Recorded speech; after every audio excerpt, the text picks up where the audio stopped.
A functioning motor has three basic settings: resting, starting, and running under a load. The running of a motor creates heat.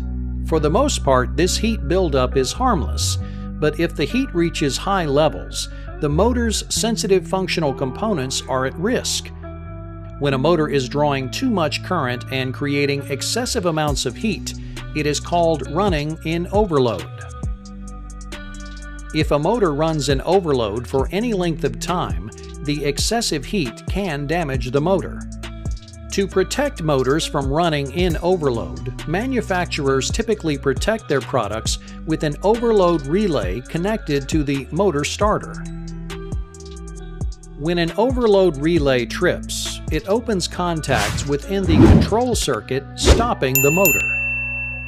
The most common type of overload relay uses a melting eutectic alloy. A eutectic alloy is a specific type of metal that changes directly from a solid to a liquid at a fixed temperature. In a melting alloy overload relay, the eutectic alloy is housed in a tube along with an inner shaft cemented in place. This tube is connected to a ratchet wheel. The temperature of the alloy is controlled by a heater coil wrapped around the outside of the tube. The heater coil is directly connected to the circuitry of the motor, so when dangerous amounts of current run through the motor, the wire coil will also heat up.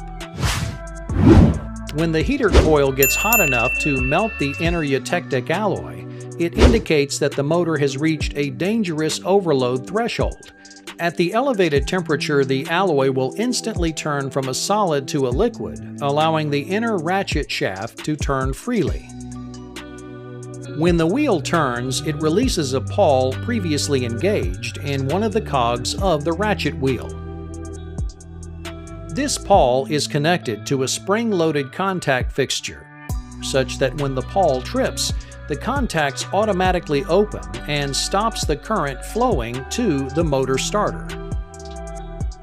The spring-loaded contact fixture also includes a reset button so that when the eutectic alloy cools and cements the ratchet in place, the contacts can be closed by re-engaging the pawl in a cog and compressing the spring.